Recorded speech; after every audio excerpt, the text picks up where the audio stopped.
Detroit just sent a message to the entire NFC North, and it didn't come from a sack or a touchdown. It came from the phones. Quiet calls, quiet urgency, quiet pressure. This team is 5-2, chasing the division, sitting in that spot where you're real. You're dangerous, but you're not satisfied. You can feel it in Allen Park right now. The window is open, and nobody here wants to let it close. Welcome back to Lions News Fan Report. I'm here to walk you through what's actually happening as we get closer to the NFL trade deadline on November 4th at 4 p.m. Eastern. That clock is getting loud. And I'll tell you straight, the way the Lions are moving is not the way a cute story moves. It's the way a contender moves. This is not about adding a flashy name for headlines. This is about going straight at the one weak point that could cost you in January, fixing it now, and making sure this team can finish games when it matters most. Let me explain why this moment is so serious. The Lions' defense this year is not the old version that had to win shootouts 38-35. This defense can punch first. The front is physical, fast, and mean. Quarterbacks are holding the ball longer. Third downs don't feel automatic for the other team anymore. Aiden Hutchinson is playing like a problem again, exploding off the line, closing with violence, forcing bad throws. You can feel that edge. You give this guy third and medium, and it feels like Detroit's down, not theirs. That's how playoff defenses act. But here's the truth that nobody in this building is ignoring. The pass rush is landing.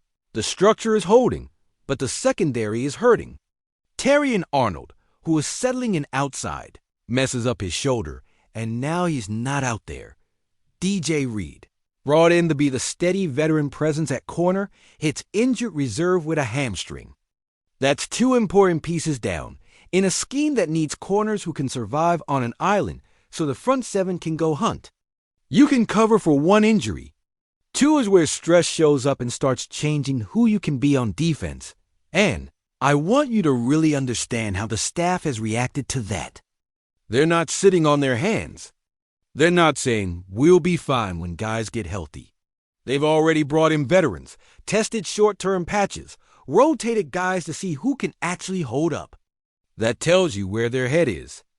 This is not wait and pray football. This is triage. This is urgency. And when you see that kind of urgency right before the deadline, it usually means one thing. The front office is getting ready to buy, and not in a symbolic way. I'm telling you right now, Detroit is working the phones for cornerback help. This isn't fantasy talk. This is how contenders talk when they know exactly what they need and exactly when they need it. Now I'll give you the profile before I give you the name, because that's important. The Lions are not chasing a basic boundary corner who can only line up outside and press one guy. They want versatility. They want someone who can play outside against size, but also slide inside and live in the slot. They want a defensive back who doesn't just cover grass, but changes the math at the snap. A guy who can blitz, hit, and wreck the quick game on 3rd and 4. A guy who triggers downhill with bad intentions, who tackles like a safety and moves like a corner. Somebody who doesn't play soft. And there's one more layer to it. They don't want a 2-month rental who's gone in March. They want somebody who can walk into this locker room now and still be part of this defense next year. That list of demands is not long. In fact, there's really one guy who keeps coming up when I talk to people. His name is Alante Taylor, New Orleans Saints. Let me tell you what kind of player he is. Taylor plays fast, but more important than fast, he plays urgent. He's physical at the catch point, and he's fearless stepping into contact.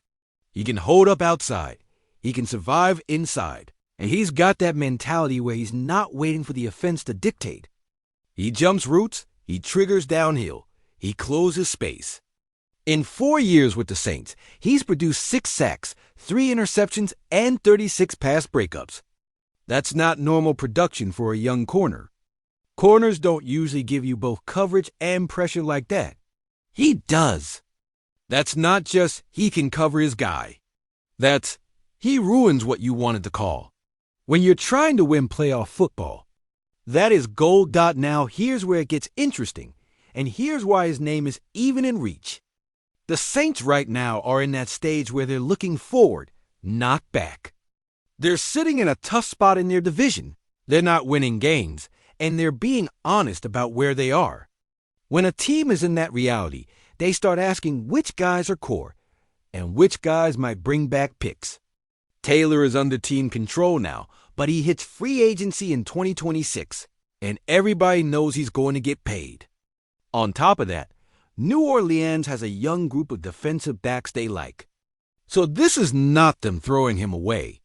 This is them saying, if you want him, make it worth it. Strong offer. Real draft compensation. No cherry. You see where I'm going. Because while New Orleans is sitting there listening, Detroit is in a completely different place emotionally and competitively. The Lions built this roster to win with a violent front seven and corners who compete on every snap. They invested in DJ Reed to stabilize the outside after losing guys. They drafted Terrion Arnold and Ennis Rakestraw Jr. so they wouldn't have to live on rentals forever. It was a smart plan. But football doesn't care about the plan. Reed's hurt. Arnold's shoulder is an issue. Rakestraw is still growing. You're 5-2. You're not chasing respect anymore. You're chasing seeding.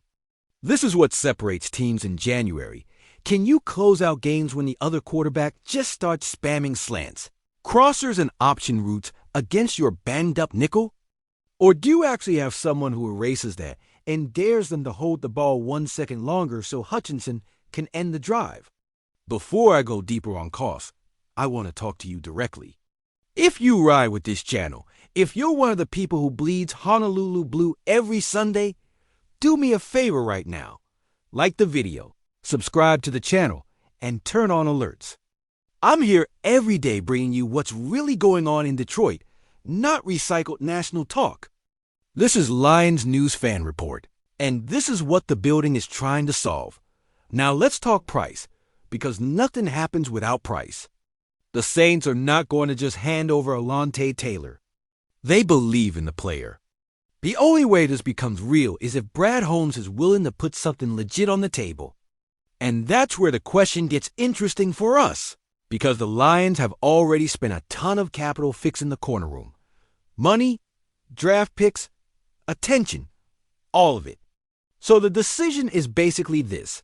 Are you willing to invest again even after drafting Arnold and Rakestraw just to protect this season from slipping because of injuries you didn't plan for? I'll be honest with you. I think the answer inside that building might be yes. And I'll tell you why. When your pass rush is finally hunting like this, when your defense is finally playing with this kind of identity, you cannot waste it. You only get so many years where the locker room believes like this, where the sideline believes like this. Add one aggressive, versatile corner who can blitz, tackle, jump routes, and choke off that easy underneath throw on money downs. And you go from dangerous if healthy to dangerous no matter. What? That's the difference between hosting a playoff game at Ford Field and flying across the country as a wild card hoping to steal. One. So now I'm putting it in your hands. You're Brad Holmes for 1 minute. You're sitting in Allen Park with the deadline coming up on November. 4. Do you send a real asset to New Orleans to get Alante Taylor? Lock down that nickel spot, get a boundary-capable piece who hits like a safety, and go all in on this run? Or do you hold on to your picks, trust the young corners to hold up until guys get healthy, and keep your flexibility for April? Tell me in the comments right now, because this is one of those moves that splits a fan base between go win it now and don't mortgage the future. Here's where I am after watching all this lineup. The Lions are in win now mode, and not in a fake way. They're physical on defense, they're in the fight for the division, and they're one smart coverage piece away from being able to close out playoff-type games on their own terms. New Orleans is not trying to dump Alante Taylor, but they're listening. Detroit is one of the teams calling for corner help. Taylor checks every box this coaching staff loves. Versatile, urgent, violent, confident. His contract timing matches the front office's philosophy.